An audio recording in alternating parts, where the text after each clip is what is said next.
interesting enough to say that it's Zeta Division who are actually, on paper, the veterans compared to the Mongolian team heading into the first match of the wildcards. We talked a lot about ZXora, the experience that he brings for this team. A bright, little fun fact about him, big fan of light. That's why he called himself Bright. He's a former Raider guy, fan of light from the RSG days. Now they're going to be going up against Zeta Division, who, ever since MSC, a lot of people have been looking at significantly more. Yeah, it's time for the resurgence of Japan, because I think last time they made M-Series was M2. It was with 10S Gaming, and then 10S Gaming Frost, and M1 and M2. So if they can become the spearheads of a Japanese comeback, the land of the rising sun finally making its way back in the global map, I think that will be very beautiful, because they were able to show some signs of MSC, still not quite good enough though. Yeah, you're getting a beautiful look once again at our stage where our players are already set. We're going to be seeing the draft in just a bit, and I want to expand a little bit more on the legacy of Japan.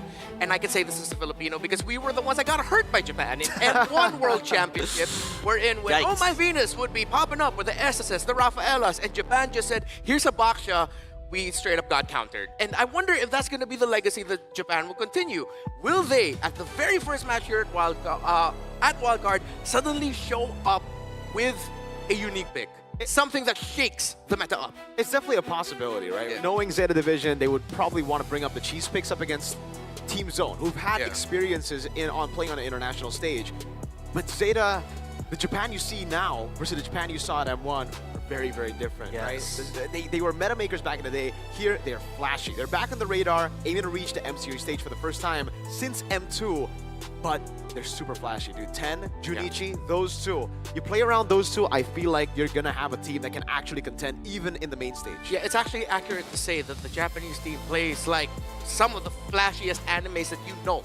It's in their playstyle. They're absolute ninjas. They are really good. That's true. They were good at farming TikTok clips as well. I mean, we saw that going Going around Yisun-Chin? with the Yisun-Chin. Yeah. It was a new tech. People were talking about it. Even the Indonesian streamers we see were talking about it. So yeah, let's see if that translates into the Land of Dawn and on an international stage. Yeah. One thing I can say about Zeta though is that they have to reel it in a little bit. Because the way they play in Japan, in the Japanese qualifiers, clearly you see the team that knows they're the best in the region. That's why their mobility-focused drafts with aggressive initiations and creative rotations, they have to reel it back a bit, which is weird to say. We love to usually say teams just play how you usually play. But you can't really apply it here on the world stage. You have to adapt and evolve. And we saw that. We saw a glimpse of that in GOTF, right? Where they would just try to utilize the same style that got them to the M7 wildcard to qualify here in the Japanese qualifiers. And it didn't work out in GOTF when they're up against tougher teams. You need to reel it back, but you still need that confidence that got you that slot. Yeah, and that's why it's kind of one-dimensional too for Zeta, and this is why we come to the third point. Meta-aware, but unafraid to experiment. They can still kind of, go out and pull out some off-meta picks, but so far what we have seen in the previous tournaments that they are playing, that they have been playing in, seems like they're kind of straight with their options. Wait! Yeah, you're the only zone guy here. Wow! Hey, Mirko, bring out that zone jersey you just got. Hey, listen, they gave me the jersey after I made the prediction, all right? But they didn't see it yet. They didn't see it yet. They didn't see it yet, all right? So I predicted zone just because I have faith in ZXora. I have faith in a team like this with 3 rookies, with Summer as well, their coach from Mongolia. They look really good. Zeta, on the other hand, have looked okay. They've looked decent. They've looked like they can. There are definitely like glimpses of brilliance here and there, but the discipline. What you said, Redmar, they need to really dial it back sometimes with the aggression. When they have the lead, they need to understand how to utilize that lead to close out games. Yeah, I know personally I went for Zeta here because, again, they are, on paper, the most experienced.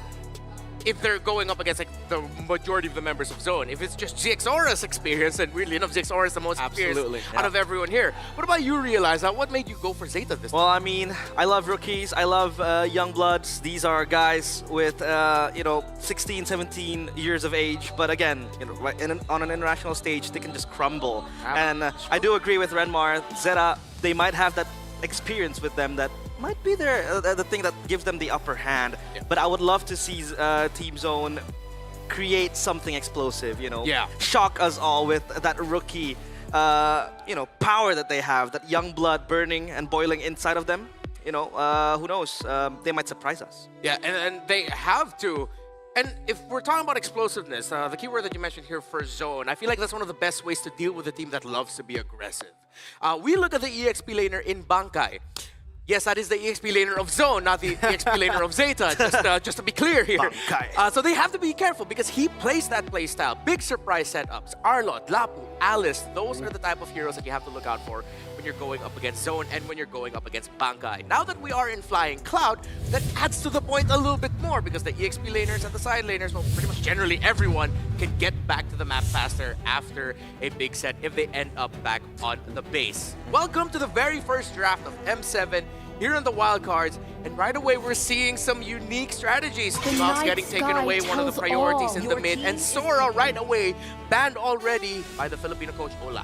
Yep, that Sora will definitely be avoided by Zeta, but that Esmeralda ban though. It's a Junichi staple pick, so obviously that Esmeralda will be taken away by Zone, or rather Team Zone, to not give Junichi kind of like a good lane to play. We've seen him do really well on the Esmeralda, on the Uranus as well here, Zeta Division. So the fact that they banned out the Lunox, they've already trapped the Zone here to actually let the Baksha open as well. Yeah. You remember the Baksha? You literally just mentioned it. Zeta have picked it up. I don't know if this is going to be a flex pick though, or if it'll actually just be on 10, because I feel like it's a bit sad to see a guy as good as 10 mechanically be on a Baksha. Yeah, it's still a potential flex pick that we might get confirmed in the first phase. Not yet. They're playing around the Baksha flex. They pick up the Yuzhong paired up with the Farsa, while Zone goes for the Kalea Eve combo. So that's a very clear trade that they decided to go for. I still think, though, that it hurts their chances a little bit more, the fact that they gave the Yuzhong away. Yeah, the picks are very, very quick. They do pick up the Sun Shin.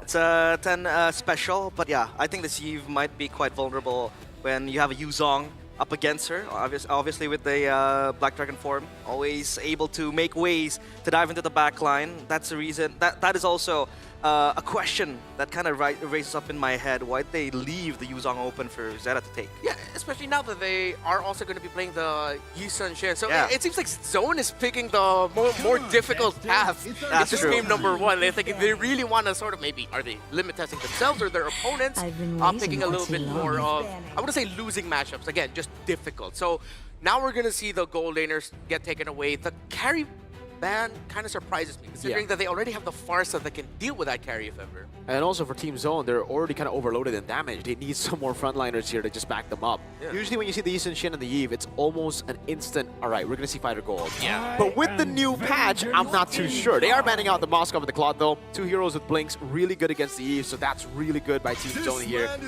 Lapu Lapu gets taken out. There you go. Despite the nerfs, we're still going to see the Lapu Lapu banned out.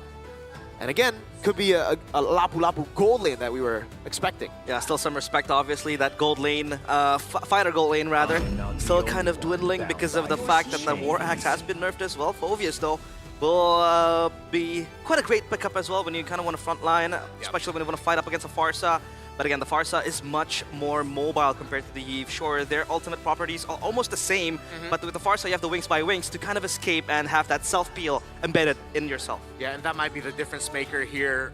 There's gonna have to be a lot of work put in here by this Phoveus to hold the line, and I think that's why Zone decided to go for it. Phoveus, as we all know, as long as the game is close, one of the best heroes you can pick up for longer engages, and I think Zone is leaning in towards that idea. Wow. Hayabusa and a Brody up against an Even. Right away, Zone picks up the Harith.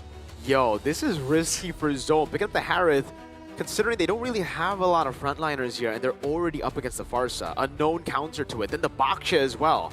At least we do get something that I was hoping for. 10 on Assassin. Zeta decided, all right, you know what? Let's put the Baksha, let's flex it over to Rome, and let's pick up 10 on the Hayabusa. This is also something we've been talking about in the backstage, right? Like, will Hayabusa still be prio? Will we still see it on the hands of different jungler users? And I said, it really comes down to how good the jungler is. Yeah. 10 is that guy, dude. When you give him a pick like this, he still shines. Yeah, and it seems like they've changed it up a bit. Usually the Hayabusa comes in way earlier in the draft. Yes. But I think they lean towards the Baksha because they want that stability at the center of the map. That's true. The Hayabusa, though, might be a catalyst for Zeta, especially in the hands of 10. The Assassin we want to talk about, but this Yushin Shin.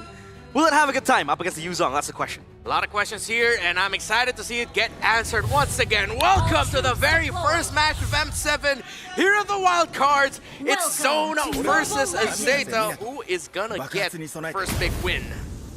Let's see. Welcome to the Land of Dawn, the first match of the M7 World Championship Wildcards. It's Zeta against Team Zone. So it's all about the zone and the division for both teams. So we'll try to take those buffs quickly. Look at the rotations from Bright. Obviously, mid-prio will still be the name of the game with the minion changes as well earlier on today. Just controlling over Lethal Wanderer as well. Here's Zixora. Gonna get in. 10 will just go for the green camp. Zixora's trying to go for the steal. That's a quad shadow forward. Katsu and Kani not enjoying this Yi poke at all. Yeah, that Eve is very, very strong still.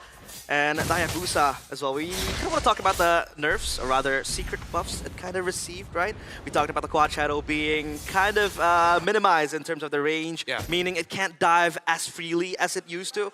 But the buff is the fact that, you know, the cooldown is much more quicker in terms of the shadow kill, and as well as the damage given with the shuriken. So I think this Hayabusa is still very much viable. Yeah, good trade-offs. And I like how Team Zone, knowing that they had the prio up against the Baka and the Farsa, actually decided to go for that quick little poke battle with the Golem, but then they decided to back off when they realized that there's a chance Zeta might be able to change things around. In terms of the emblems, just to pull yourself together on that Farsa.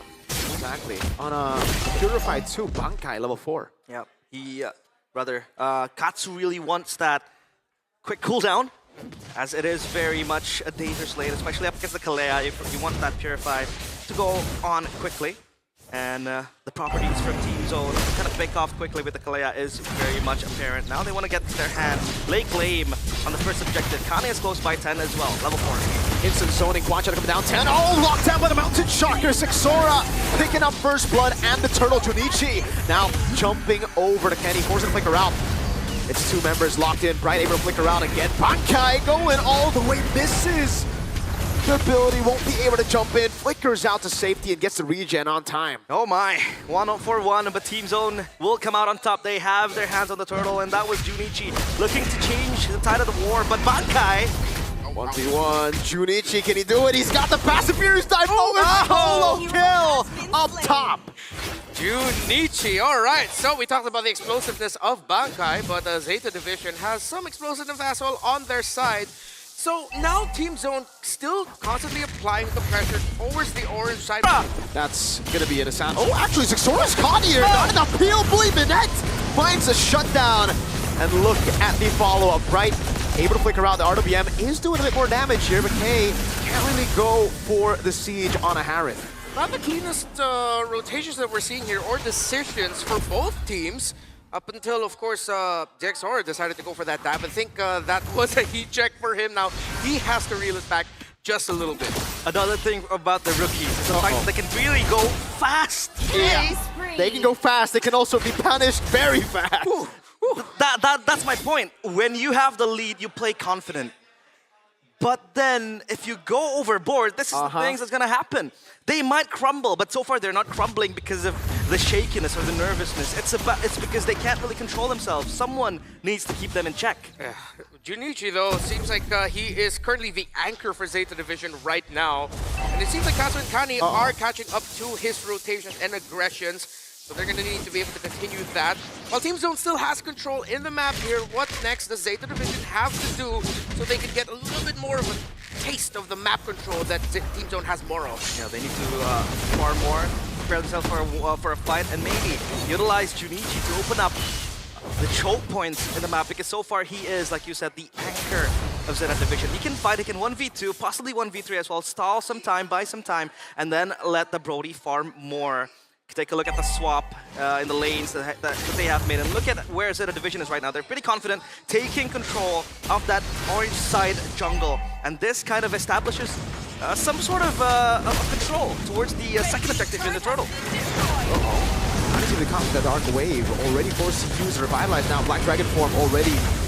That's gonna be Tsunami's family in answer to it, but they're gonna be caught in it. Kenny is able to dish out damage. Furious down the Petrify in the backline by Junichi, but look at Kay doing a heck of a lot of damage with the Monforce. Now Muy Minette putting the stacks down, but will get bursted. But Kai, together with Kenny, gets another, and they're all zoned away. 10 with a jump, but Zixora stays true to the red tree. Perfect 3 turtles on for Team Zone as Muy Minette gets bonked by Bankai. A Hail Mary play made by 10.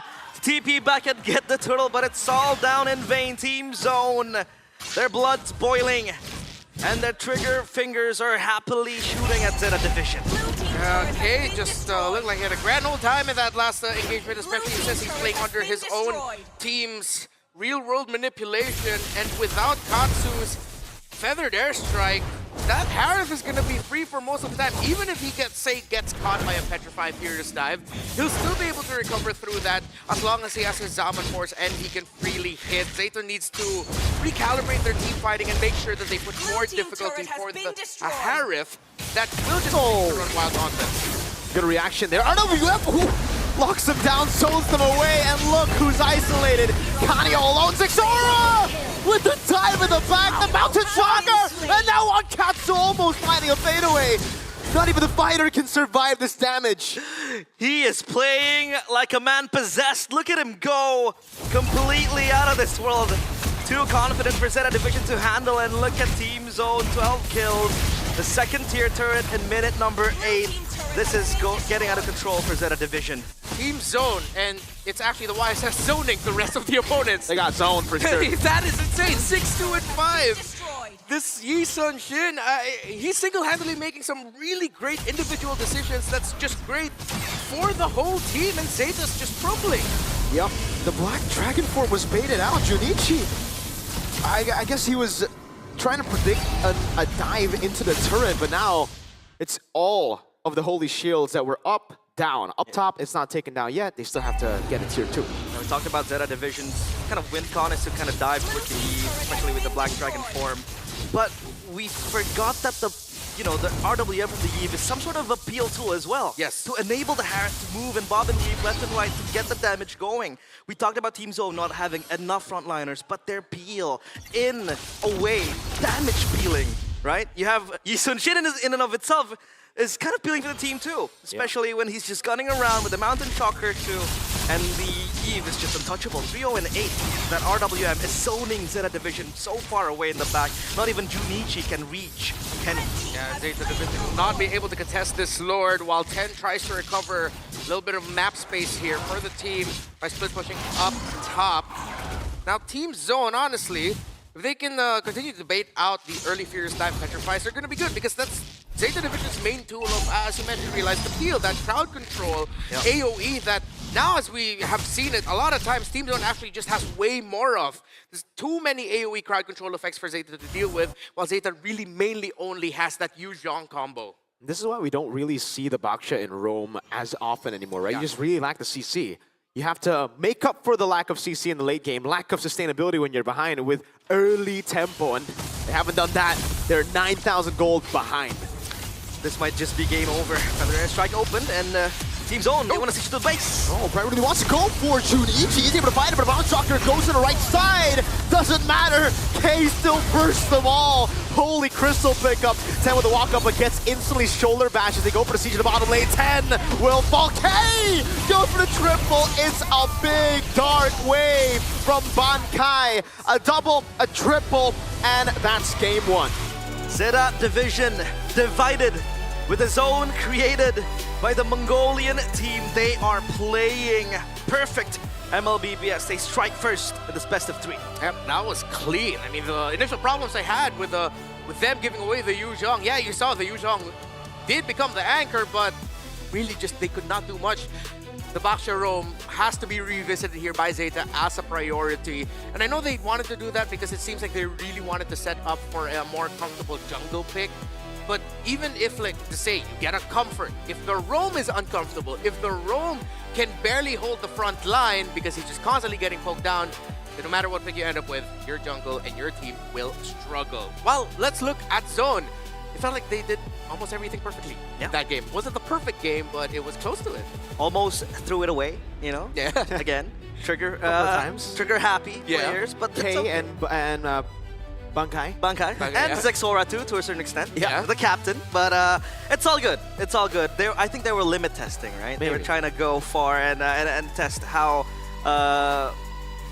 in a way Zeta might kind of come back in the game, but yeah, they made it happen. They made it loud and clear that they are here to battle it out, and there was nothing that Zeta could do about all of the snowball happening in Team Zone. I really like that specific play by Bright. He flickered right in front of Kani, and I thought he would pull the trigger on ultimate right away. But he said, no, that's not the guy I need to get. I need to get the Yuzhong. Yeah. So he took a couple of steps and then used the Tsunami Slam on the Yuzhong, and just as expected, without it, Zeta really didn't have a team fight to go with.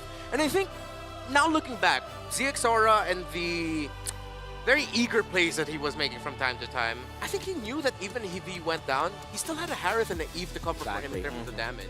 Yeah, there's always going to be a backup, right? I mean, the backup might be the main source of damage at that point. Like, Zexora might have just been trying to bait out as many abilities as possible. Just because, again, for Zeta Division, they don't have enough CC.